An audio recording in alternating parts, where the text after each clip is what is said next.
हाँ जी स्टूडेंट, की हाल है जी।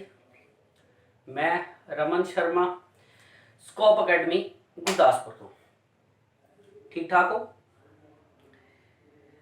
आज असी 11th क्लास की फिजिक्स की क्लास लगा जा रहे हैं। अगे तो लास्ट टॉपिक असी पढ़िया सी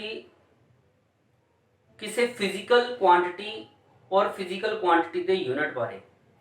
फिजिकल क्वांटिटीज़ की होंदियां ने और उन्होंने मेजर करने के लिए यूनिट की चीज़ है, यूनिट का की इंपोर्टेंस है। ठीक है, एक मिनट बस।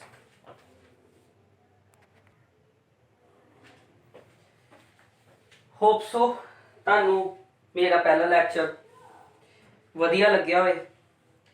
मैं पहला भी कहा कि कम्युनिकेशन गैप हो सकता साडे च, पर वो कम्युनिकेशन गैप जिहड़ा वा वो तां ही सॉर्ट आउट हो सकता जे असीं एक दूजे दे नाल ज़्यादा तो ज़्यादा टाइम बिताइए, यानी कि तुसीं मैनूं ज़्यादा तो ज़्यादा सुनो।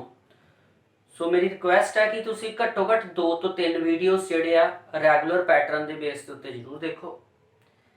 मैं तुहानूं यह प्रूफ कर दांगा कि जो भी तुसीं क्लास लगाओगे, चाहे वो फिजिक्स की आ या चाहे वो केमिस्ट्री की आ, दोनों क्लासिस दे विच तुहानूं हरेक चीज़ का प्रॉपर सोल्यूशन मिलेगा, पढ़न का स्टाइल मिलेगा, ईवन सैल्फ स्टडी किस तरह करनी है ये टिप्स भी मैं तुहानूं जरूर देवांगा। ठीक है, क्योंकि हर एक चीज़ नूं करन दे पिछे एक प्लान हुंदा है ना, एक रफ वर्क जिन्हों आपां ब्लू प्रिंट बोलते हैं, और हरेक स्टूडेंट उन्होंने तैयार करता। अगर तुहाडे कोल एक प्रॉपर छुट्टी होए, चलो हुण ते छुट्टियां बहुत ज़्यादा ने, पर मान लो अगर तुहाडे वर्किंग आवर्स दे विच एक स्टूडेंट दे लई एक प्रॉपर छुट्टी आंदी आ ते वो छुट्टी सवेरे उठन तो लैके फुल टाइम का वो प्लान उन्हें कीता हुंदा कीता ना। उसे तरह ही साडे कोल सैल्फ स्टडी करने के लिए भी कुछ प्लानिंग होंदी है, और प्लानिंग इस तरह की होनी चाहिए कि आपां अपनी पढ़ाई तो ही बोर ना हो जाइए।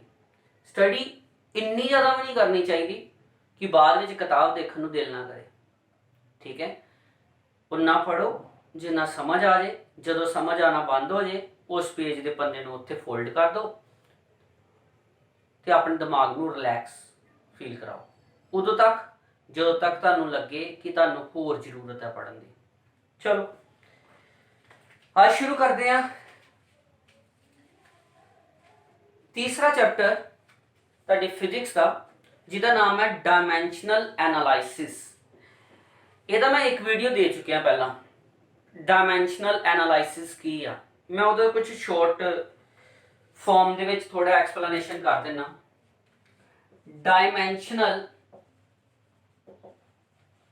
एनालाइसिस एक इदां दा मैथड है जिहदे नाल आपां किसी भी फिजिकल क्वांटिटी दे यूनिट ड्राइव कर सकते हैं, बना सकते हैं। और डायमेंशनल एनालाइसिस नूं 3 फंडामेंटल यूनिट्स तो मिल के बनाया जाता, और 3 फंडामेंटल यूनिट ने मास, क्वांटिटी सॉरी लेंथ और टाइम। 3 फंडामेंटल क्वांटिटीज मास, लेंथ, टाइम नूं मास लई m, लेंथ लई l ते टाइम लई t यूज किया गया। फॉर एग्जाम्पल मैं स्पीड की गल करा या वेलोसिटी की गल करा, सानू किसी भी फिजिकल क्वांटिटी का फार्मूला आना चाहिए फंडामेंटल यूनिट बनाने वास्ते, ओदा यूनिट कड्ढण वास्ते। स्पीड हुंदा डिस्टेंस या displacement, both are same in magnitude divided by time. हुण तुसीं गल करते हो डिस्टेंस डिस्प्लेसमेंट दी, मास, लेंथ और टाइम दे विचों किहड़ी इहो जी क्वांटिटी है जिन्हों इत्थे लगाया जा सकता। आपां लेंथ का इस्तेमाल करते हैं डिस्टेंस या डिस्प्लेसमेंट लई, सो इत्थे आपां L लगा दिता, और टाइम लई ते T यूज किया जाता, सो इत्थे T लगा दिता। तुहाडे कोल यह फार्मूला बन गया जिहड़ा तुहाडा डायमेंशनल फार्मूला उन्होंने लिखने के लिए तुसीं तिन्ने वेरीएबल का इस्तेमाल करोगे, और जो जो इन्हां दी रिस्पैक्टिव वैल्यू है तुहाडे एक्सप्रैशन च वो ओदी एक्सपोनेंट पावर च लिख दोगे। यानी कि ਇਹਦੇ ਚ m ਤੇ ਹੈ ਹੀ नहीं है, इस करके m 0 हो गया। l की वैल्यू 1 है सो 1 लिखता। t ऊपर जाके माइनस हो गया, रेसिप्रोकल वैल्यू इनवर्स हो गया। तो ਇਹਦੇ फार्मूला बनया m0 l1 t - 1। ਇਹਨੂੰ ਅਸੀਂ lt - 1 भी लिख सकते हैं। इस प्रकार ਦੇ ਨਾਲ ਨੀਅਰ ਅਬਾਊਟ 20 ਦੇ ਕਰੀਬ ਕੁਆਂਟੀਟੀਜ਼ ਜਿਹੜੀਆਂ ਹੀ ਉਹ ਮੈਂ ਨੀਅਰ ਅਬਾਊਟ ਤੁਹਾਨੂੰ ਡਿਸਕਸ਼ਨ ਚ ਲਿਆਈਆਂ ਸੀ ਉਸ ਵੀਡੀਓ 'ਚ। ਔਰ ਮੈਂ ਤੁਹਾਨੂੰ ਕਿਹਾ ਸੀ ਕਿ ਇੱਕ ਵਰਕਸ਼ੀਟ ਦਿੱਤੀ ਜਿਹਦੇ ਵਿੱਚ ਹੈ ਨੀਅਰ ਅਬਾਊਟ 35 to 40 ਕੁਆਂਟੀਟੀਜ਼ ਨੂੰ ਕਿਹਾ ਹੈ ਕਿ ਦੇਖ ਲਓ। ਡਾਈਮੈਂਸ਼ਨਲ ਐਨਾਲਾਈਸਿਸ ਕਰਨ ਦੇ ਦੋ ਬੈਨੀਫਿਟਸ ਨੇ।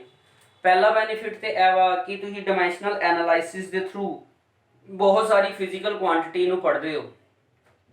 ਨੰਬਰ ਦੂਸਰਾ ਬੈਨੀਫਿਟ ਇਹ ਵਾ ਕਿ ਜਿੰਨੀਆਂ ਕੁਆਂਟੀਟੀਜ਼ ਮੈਂ ਤੁਹਾਨੂੰ ਵਰਕਸ਼ੀਟ 'ਚ ਦਿੱਤੀਆਂ ਉਹ 11th ਕਲਾਸ ਦੇ ਵਿੱਚ ਤੁਸੀਂ ਫਿਰ ਤੋਂ ਪੜ੍ਹਨੀਆਂ। ਇੰਟਾਇਰ 11th ਕਲਾਸ ਦੇ ਹਰੇਕ ਚੈਪਟਰ ਦੇ ਵਿੱਚ ਇਹ ਸਾਰੀਆਂ ਫਿਜ਼ੀਕਲ ਕੁਆਂਟੀਟੀ ਦੀ ਐਕਸਪਲੇਨੇਸ਼ਨ ਆ। ਈਵਨ ਹੈ ਸਪੀਡ ਔਰ ਵੈਲੋਸਿਟੀ, ਇਹਨੂੰ ਹੀ ਆਪਾਂ ਨੈਕਸਟ ਯੂਨਿਟ 'ਚ ਹੀ ਪੜ੍ਹਨ ਜਾ ਰਹੇ ਹਾਂ।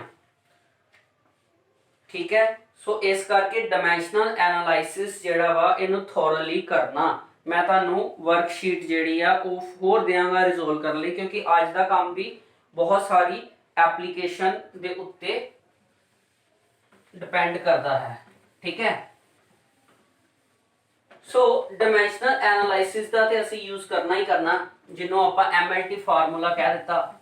ਉਹਦੇ ਨਾਲ ਨਾਲ ਅੱਜ ਇਹ ਪੜ੍ਹਨ ਜਾ ਰਹੇ ਹਾਂ ਕਿ ਕਿਹੜੇ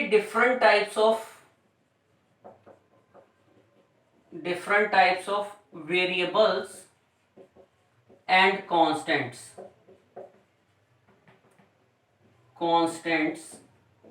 in our physics। किन्नी प्रकार दे वेरिएबल और कांस्टेंट असी अपनी फिजिक्स दे विच यूज करते हैं। The different types of constant and variables in physics। बेटा चार प्रकार दी यह वैल्यूज होंदियां ने। पहली है डायमेंशनल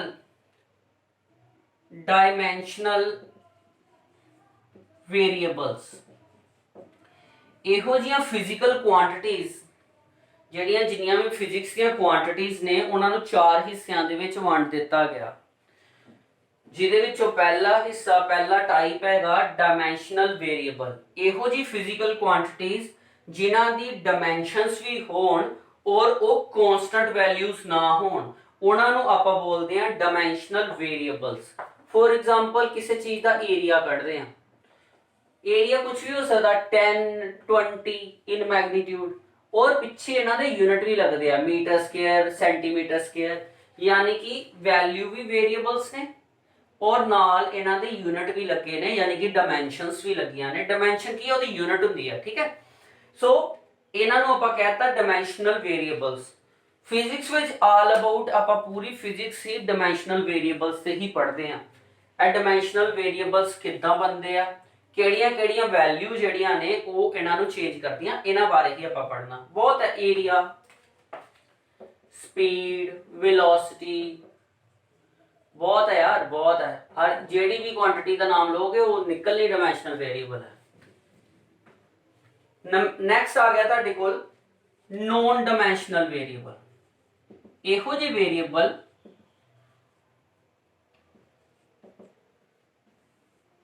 जिन्हां दी डायमेंशन ही ना होवे। ठीक है, जिन्हां दी डायमेंशन ही ना होवे, जिद्दां मान लो एंगल, प्लेन एंगल या सॉलिड एंगल, इन्हां दी कोई डायमेंशन नहीं हुंदी, ए भी फिजिकल क्वांटिटी उहदे च दस्सी हुई है। स्ट्रेन, ए तुसीं पढ़ना स्ट्रेस स्ट्रेन प्रैशर वाले यूनिट च। इहदा फार्मूला हुंदा change in configuration divided by original configuration. ऊपर और नीचे दोनों जगह दे उत्ते सेम वैल्यू होने करके, सेम तरह की वैल्यू होने करके उन्हां दे यूनिट कट्टे जाते हैं। सो डायमेंशन जिहड़ी आ वो ओहदी चले जाती है, डायमेंशन लैस है, मतलब इन्हां दे यूनिट नहीं होंदे।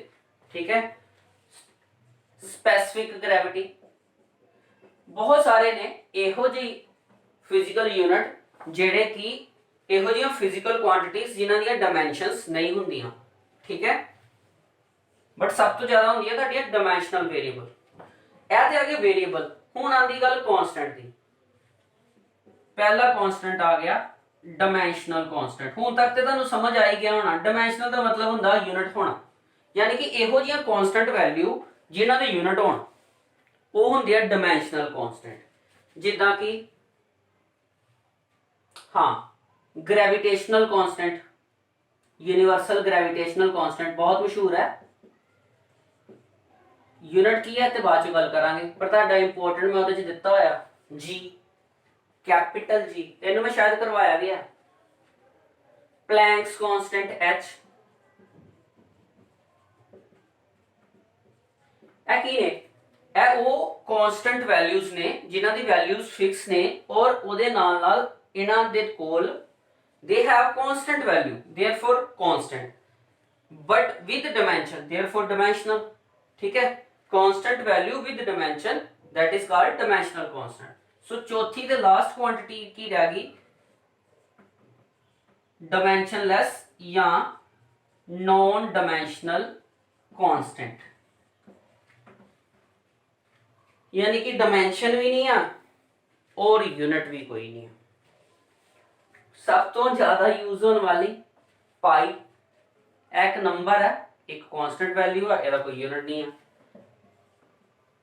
चार्ज दी वैल्यू बहुत ने इस तरह जिन्हां दे कोई भी यूनिट भी नहीं है और वैल्यू भी कांस्टेंट है। सो इन ये चार प्रकार के वेरिएबल्स और कांस्टेंट आप पूरी फिजिक्स विच पढ़ते हैं। ठीक है, इन्हां नूं करो नोटिफाई, शाबाश छेती नाल।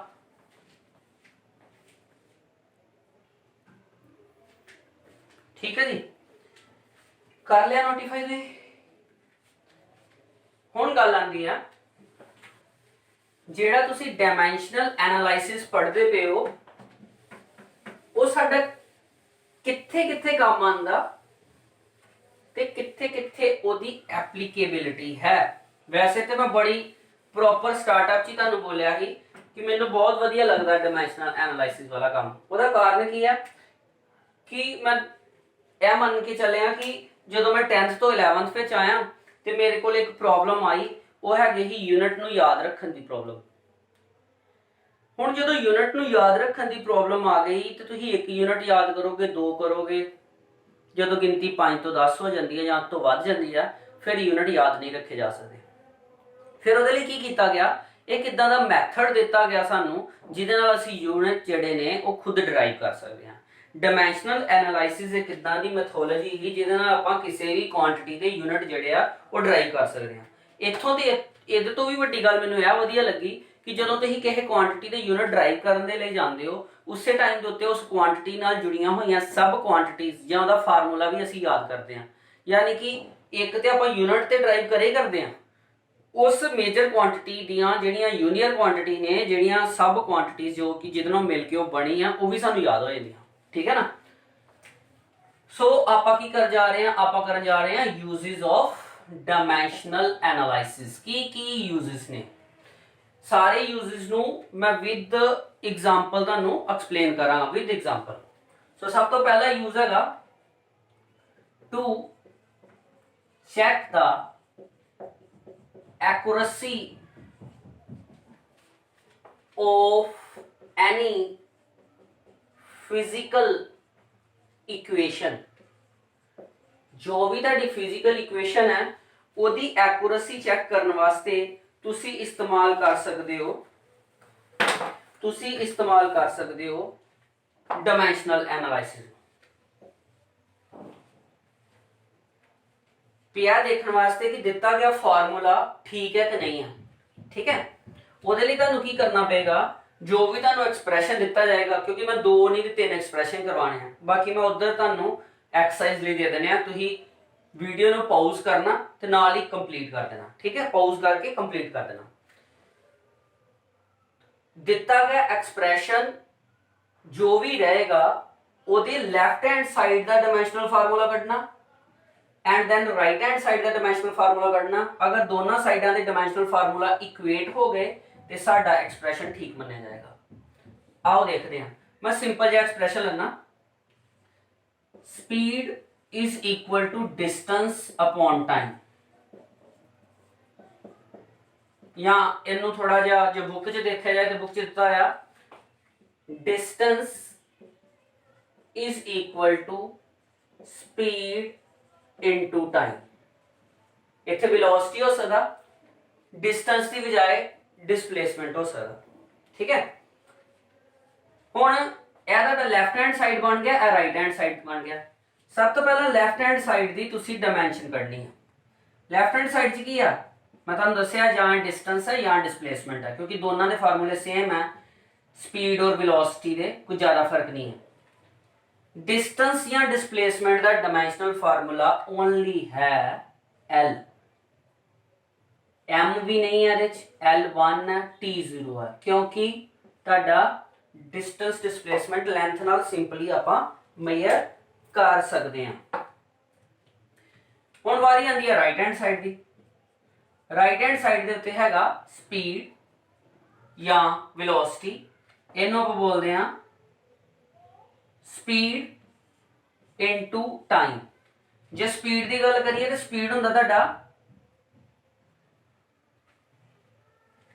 डिस्टेंस पर यूनिट लेंथ, यानी कि डिस्टेंस अपॉन टाइम। इधर की आ गया नाल टाइम। डिस्टेंस का डायमेंशनल फार्मूला हुणे ही आपां देखिया L upon T multiply by T, L upon T multiply by T नाल T कटिंग हो गया तो तुहाडा की आ गया L M0 L1 T0। क्योंकि लैफ्ट हैंड साइड ते राइट हैंड साइड सेम आ गया, ਇਹਦਾ मतलब ਆਪਾਂ कह सकांगे कि expression is correct with the help of dimensional analysis. ठीक है,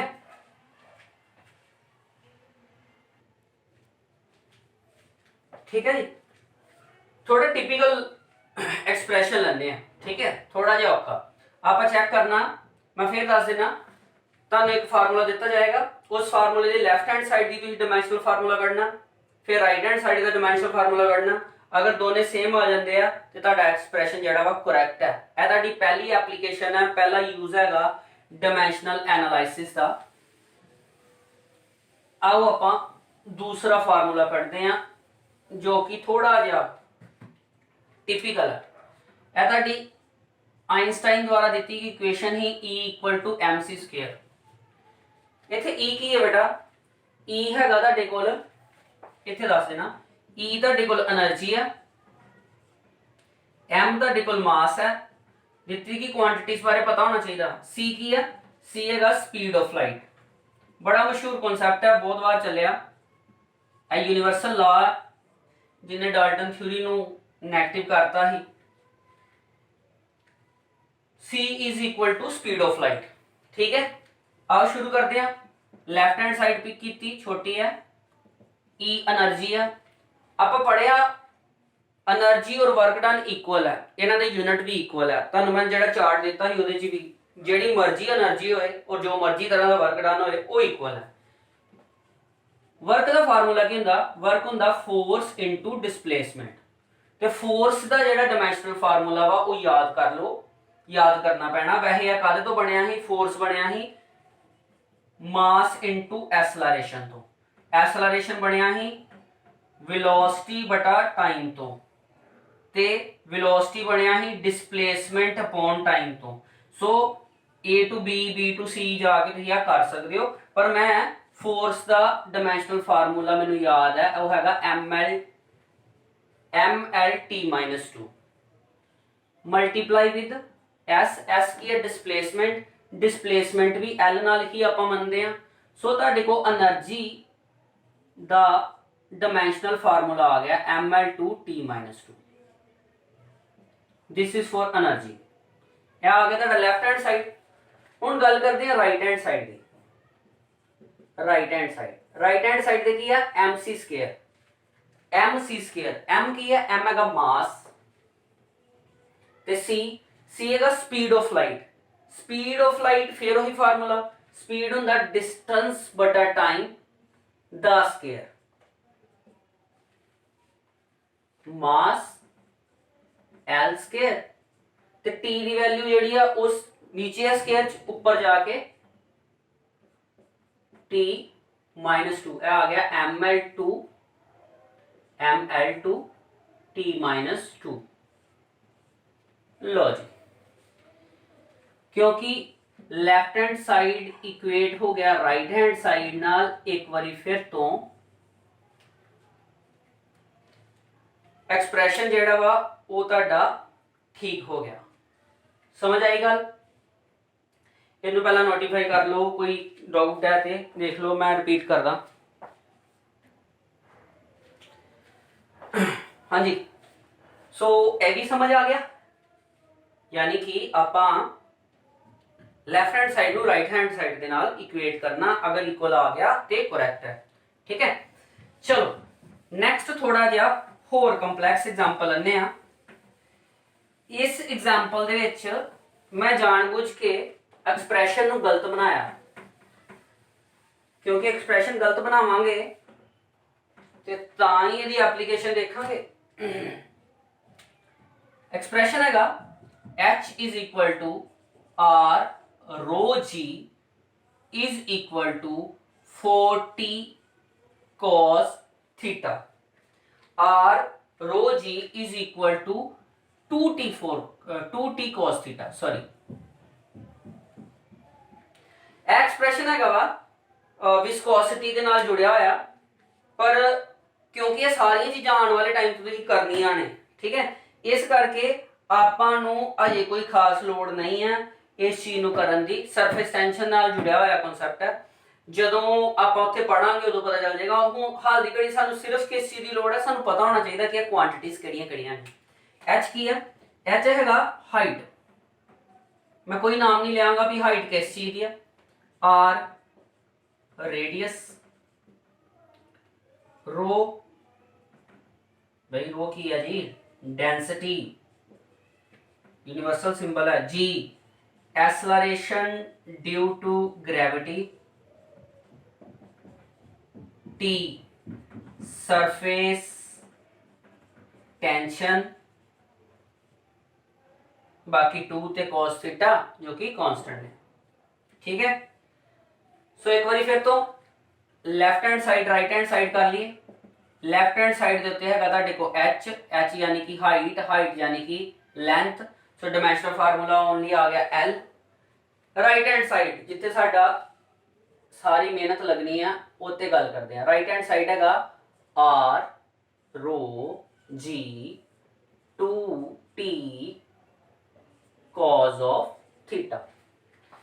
सब तो पहला आंदी गल रेडियस की। रेडियस की है बेटा, रेडियस हैगा तुहाडे कोल लेंथ, रो डेंसिटी, डेंसिटी का फार्मूला की हुंदा मास पर यूनिट वॉल्यूम। वॉल्यूम यानी कि लेंथ गुणा ब्रेथ गुणा हाइट, तीन ही एल ने, इस करके मैं इत्थे लगाता एल क्यू। ते acceleration due to gravity, acceleration due to gravity भी एक्सेलरेशन ही है, ਇਹਦਾ फार्मूला आना velocity upon time. So velocity हैगा ही ਤੁਹਾਡੇ को lt -1 है ना lt अपॉन t। ठीक है, मैं फिर बोलदा तुहानू डायमेंशनल फार्मूले आने चाहिए। अगर नहीं आते तो मैं सब तो पहला जो वीडियो डायमेंशनल एनालिसिस का ही दिता ही, जो कि फिजिक्स में थोड़ा इंटरस्ट बन जाए। सो उन्नू जरूर देख लो। अगर वो वीडियो देख के करोगे तो बहुत सौखा लगना, तुहानू लगना कि यह कुछ नहीं है, ईजी है। डिवाइडेड बाय 2, 2 की है 2 कांस्टेंट है। याद रखना जो आप डायमेंशनल एनालिसिस की गल करनी है उस वेले कांस्टेंट चीज़ों को नगलैक्ट करता जाता, क्योंकि डायमेंशन के सिर्फ डायमेंशन की गल होनी है, कांस्टेंट च डायमेंशन का कोई लैन देन नहीं है, इस करके 2 नगलैक्ट हो गया। वारी आ गई टी दी। टी हुंदा सरफेस टेंशन। सरफेस टेंशन का फार्मूला हुंदा force per unit length. So force फिर तो यूज होया, फोर्स का formula mlt -2 per unit length यानी कि l। तो ਉਹਦੇ ਅੱਗੇ ਕੀ ਹੈ cos थीटा। थीटा भी ਤੁਹਾਡਾ ਡਾਈਮੈਂਸ਼ਨ ਲੈਸ ਮੰਨਿਆ ਜਾਂਦਾ ਵਾ, ਐਂਗਲ ਨੂੰ ਡਾਈਮੈਂਸ਼ਨ ਲੈਸ ਮੰਨਦੇ ਆ, ਇਹਦੇ ਚ ਵੀ ਡਾਈਮੈਂਸ਼ਨ ਨਹੀਂ ਹੁੰਦੀ, ਕਿਉਂਕਿ ਥੀਟਾ ਦੀ ਕੋਈ ਵੀ ਵੈਲਿਊ ਭਰ ਦੋਗੇ ਤੇ ਹੋਲ ਨੰਬਰ ਜਾਂ ਫ੍ਰੈਕਸ਼ਨਲ ਵੈਲਿਊ ਆਨਸਰ ਦਿੰਦੀਆਂ ਨੇ, ਇਸ ਕਰਕੇ ਇਹ ਵੀ ਨੈਗਲੈਕਟ। नीचे ਤੁਹਾਡੇ ਕੋਈ ਵੈਲਿਊ ਬਚ ਗਈ। ਸੋ ਆਓ ਇਹਦੀ ਵੈਲਿਊ ਕੱਢਦੇ ਆ, ਆ ਗਿਆ l m l upon l cube upon T square, यह वैल्यू रेसिप्रोकल होगी L upon ML T minus 2। देखो जी कटिंग शटिंग करके की बंदा टी स्केयर ते टी इनवर्स खत्म हो गया आपस, ठीक है, ऑपोजिट जो हो गया। L नाल L कटिंग कर गया, M नाल M कटिंग कर गया, ਤੁਹਾਡੇ ਕੋਲ ਕੀ ਬਚ ਗਿਆ, ਇਹ 2L ਤੇ ਨੀਚੇ L ਬਚ ਗਿਆ, ਇਹ ਆ ਗਿਆ 1 upon L। Left hand side ਦੇ ਉੱਤੇ L ਹੈ ਤੇ ਰਾਈਟ ਹੈਂਡ ਸਾਈਡ ਦੇ ਉੱਤੇ 1 upon L ਹੈ। ਇਹ ਗਲਤ ਫਾਰਮੂਲਾ, ਇਹ ਫਾਰਮੂਲਾ ਗਲਤ ਹੈ। ਅਸਲ ਵਿੱਚ ਤੁਹਾਡੀ ਬੁੱਕ 'ਚ ਇਹ ਫਾਰਮੂਲਾ ਦਿੱਤਾ ਵਾ, ਮੈਂ ਕੀ ਕੀਤਾ, ਮੈਂ ਇਹਨੂੰ ਚੇਂਜ ਕਰਤਾ, ਉੱਪਰ ਥੱਲੇ ਕਰਤਾ, ਜਾਣ ਬੁੱਝ ਕੇ ਉੱਪਰ ਥੱਲੇ ਕਰਤਾ। ਇਹਦੀ ਸਹੀ ਫਾਰਮ ਕਿੱਦਾਂ ਨਿਕਲਣੀ ਆ, ਇਹਦੀ ਸਹੀ ਫਾਰਮ ਨਿਕਲਣੀ ਆ ਇਫ ਤੁਸੀਂ ਇਹਨੂੰ ਇਦਾਂ ਲਿਖ ਦਿਓ 2t cos θ upon r rho g, यानी कि ਇਹਦਾ ਸਹੀ expression he h is equal to 2t cos θ upon r rho g। it means कि डायमेंशनल फार्मूला ਕੱਢਣ ਦਾ ਇਹ ਤਰੀਕਾ ਤੁਹਾਨੂੰ ਬਹੁਤ ਸਾਰੇ ਫਾਰਮੂਲੇਸ ਨੂੰ ਸੌਰਟ ਆਊਟ ਕਰਨਾ ਦੱਸੇਗਾ ਠੀਕ ਹੈ ਜਾਂ ਨਹੀਂ ਹੈ। ਇੱਥੋਂ ਤੱਕ ਕਿ ਇਹ ਤੇ ਚਲੋ ਅੰਡਰਸਟੂਡ ਹੀ, ਕਿਉਂਕਿ ਮੈਂ ਉਹਦੇ ਤੋਂ ਹੀ ਚੇਂਜ ਕਰਕੇ ਬਣਾਇਆ, ਹੋਪ ਸੋ ਸਮਝ ਆ ਗਿਆ ਹੋਏ। Left hand side right hand side ਕਰਨਾ ਸਭ ਤੋਂ ਜ਼ਰੂਰੀ ਚੀਜ਼ ਹੈਗੀ ਹੈ ਤੁਹਾਡੇ ਕੋਲ, ਤੁਹਾਨੂੰ ਡਾਇਮੈਂਸ਼ਨਲ ਫਾਰਮੂਲੇ ਬਣਾਉਣੇ ਆਉਣੇ ਚਾਹੀਦੇ ਆ। ਔਰ ਡਾਇਮੈਂਸ਼ਨਲ ਫਾਰਮੂਲੇ ਜਿੱਦਾਂ ਮੈਂ ਸੀਰੀਜ਼ 'ਚ ਕਰਵਾਇਆ ਉਸੇ ਤਰ੍ਹਾਂ ਹੀ ਕਰਨਾ, ਪਹਿਲਾਂ ਪਹਿਲਾ ਫਿਰ ਦੂਸਰਾ ਫਿਰ ਤੀਸਰਾ ਫਿਰ ਚੌਥਾ, ਵਿੱਚੋਂ ਨਹੀਂ ਕਰਨਾ। ਵਿੱਚੋਂ ਕਰੋਗੇ ਤੇ ਤੁਹਾਨੂੰ ਡਿਪੈਂਡੈਂਸੀ ਨਹੀਂ ਰਹੇਗੀ। ਔਰ ਜਿੱਦਾਂ ਮੈਨੂੰ ਯਾਦ ਹੋ ਗਏ ਹੋਏ ਨੇ ਤੁਹਾਨੂੰ ਵੀ ਯਾਦ ਹੋ ਜਾਣਗੇ, ਮੇਰੀ ਗਾਰੰਟੀ ਹੈ। ਪਰ ਤੁਹਾਨੂੰ ਇਹਨੂੰ ਵਿੱਚੋਂ ਨਹੀਂ ਕਰਨਾ, ਇਕੱਠਾ ਕਰਨਾ। ਹੁਣ ਮੈਂ ਕੁਝ ਫਾਰਮੂਲੇ ਤੁਹਾਨੂੰ ਕਰ ਲਿਆ ਨਾ ਨੋਟੀਫਾਈ, ਪੌਜ਼ ਕਰਕੇ 2 ਮਿੰਟ ਨੋਟੀਫਾਈ ਕਰ ਲਓ।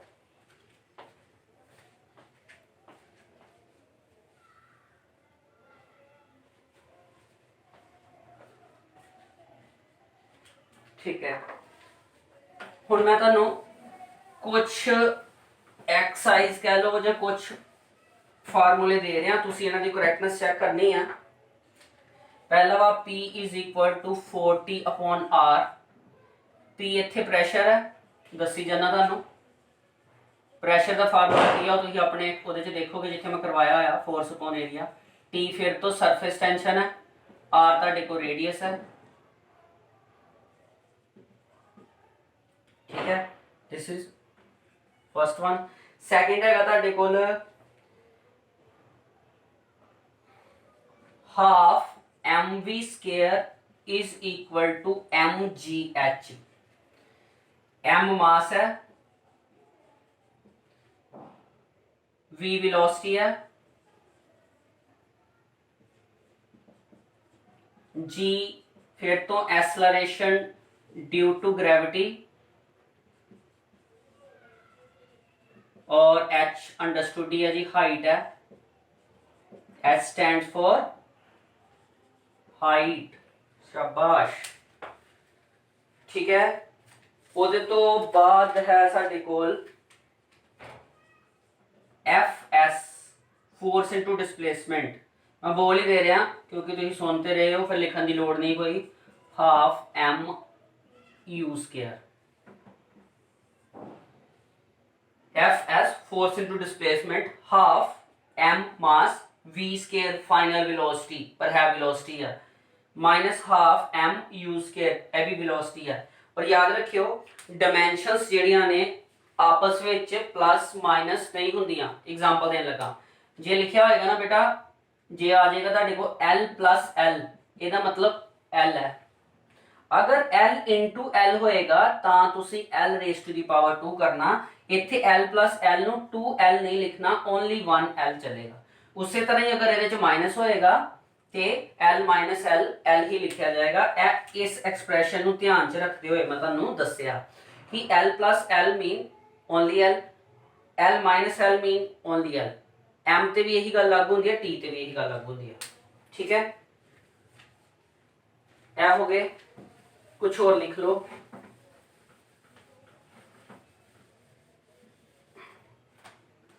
Fourth one, S is equal to ut plus half 80 square. ਤੁਸੀਂ ਬੁੱਕ ਵੀ ਫੋਲੋ ਕਰ ਸਕਦੇ ਹੋ, ਬੁੱਕ ਦੇ ਉੱਤੇ ਮੈਂ ਲਿਖ ਰਿਹਾ lambda is equal to h upon m into v। ਇਹ ਬੁੱਕ ਤੇ ਦਿੱਤੇ ਹੋਏ ਨੇ, ਬੁੱਕ ਤੋਂ ਲਿਖ ਸਕਦੇ ਹੋ। ਲੈਮਡਾ ਵੇਵਲੈਂਥ ਹੈ, h प्लैंक कांस्टेंट है, ਇਹਦਾ मतलब नहीं बनेगा ਇਹਦੇ ਚ ਕੋਈ ਵੀ। मास वेलोसिटी, ठीक है। ਇਹਨਾਂ ਨੂੰ ਰੀਕਰੈਕਟ ਕਰੋ। ਇੱਕ ਸੌਖਾ ਜਿਹਾ ਹੋਰ ਤੁਹਾਨੂੰ ਮੈਂ ਡਾਇਮੈਂਸ਼ਨਲ ਫਾਰਮੂਲਾ ਦੇਵਾਂਗਾ, ਇਹ ਬਿਲਕੁਲ ਸੌਖਾ ਜਿਹਾ, ਈਜ਼ੀ, ਇੱਕਦਮ ਈਜ਼ੀ।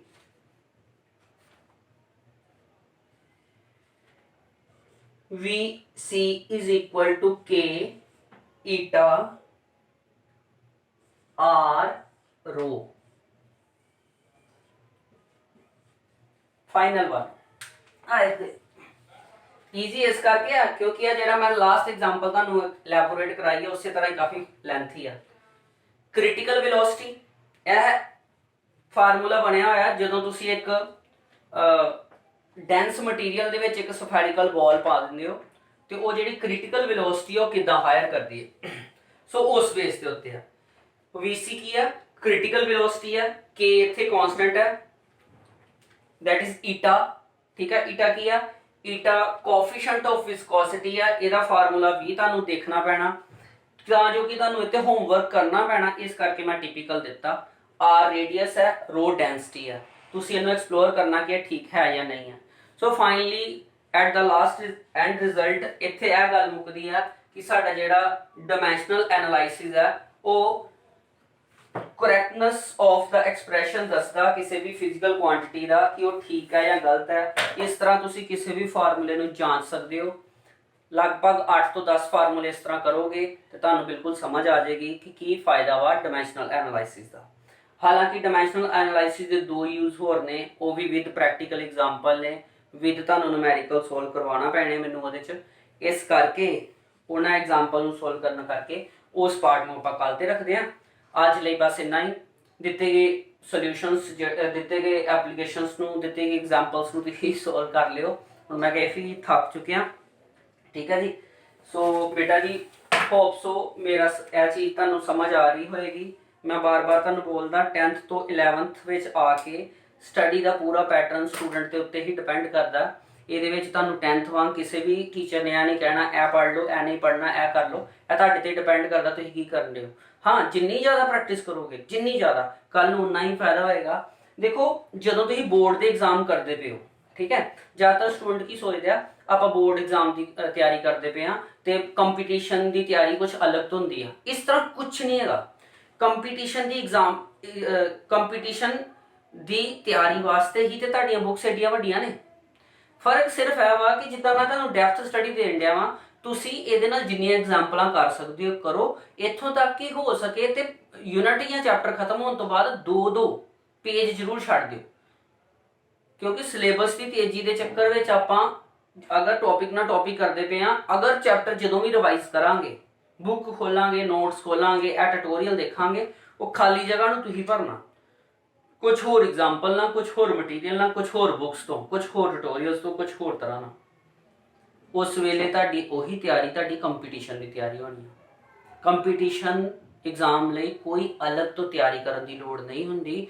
ਫਰਕ ਸਿਰਫ ਹੈ ਵਾ ਕਿ ਬੋਰਡ ਐਗਜ਼ਾਮ ਦੀ ਤਿਆਰੀ ਦੇ ਦੌਰਾਨ ਤੁਸੀਂ ਜੋ ਪੜ੍ਹਦੇ ਹੋ ਉਹਨੂੰ ਥੋੜਾ ਡੀਪਲੀ ਪੜ੍ਹਨਾ ਪੈਂਦਾ। ਠੀਕ ਹੈ, ਠੀਕ ਹੈ ਜੀ। ਜ਼ਿਆਦਾ ਟਿਕ ਟਿਕ ਟਿਕ ਟਿਕ ਨਾ ਕਰਦੇ ਹੋਏ ਤੁਹਾਨੂੰ ਇਹੀ ਕਹਿਣਾ ਚਾਹਾਂਗਾ ਕਿ ਟਿਕ ਟੌਕ ਜ਼ਿਆਦਾ ਨਹੀਂ ਚਲਾਉਣਾ, ਨਾ ਹੀ ਜ਼ਿਆਦਾ ਫਿਰਨ ਵਾਲੀਆਂ ਗੱਲਾਂ ਕਰਨੀਆਂ ਵਾ। ਘਰ ਬੈਠੋ, ਖੁਸ਼ ਰਹੋ, ਆਪਣੇ ਘਰਦਿਆਂ ਨੂੰ ਖੁਸ਼ ਰੱਖੋ, ਉਹਨਾਂ ਨਾਲ ਕੰਮ ਕਰਵਾਇਆ ਕਰੋ। ਹੈਲਪਿੰਗ ਹੈਂਡਸ ਸੁਣਿਆ ਨਾ, ਸੋ ਕੋਸ਼ਿਸ਼ ਕਰੋ ਘਰ ਦੇ ਹਰੇਕ ਜੀ ਨਾਲ, ਘਰ ਦੇ ਹਰੇਕ ਮੈਂਬਰ ਨਾਲ ਉਹਨਾਂ ਦੀ ਹੈਲਪ ਕਰਾਓ ਤਾਂ ਜੋ ਕਿ ਉਹ ਤੁਹਾਨੂੰ ਇੱਕ ਅੱਛਾ ਬੱਚਾ ਸਮਝਣ। ਓਕੇ ਬੇਟਾ।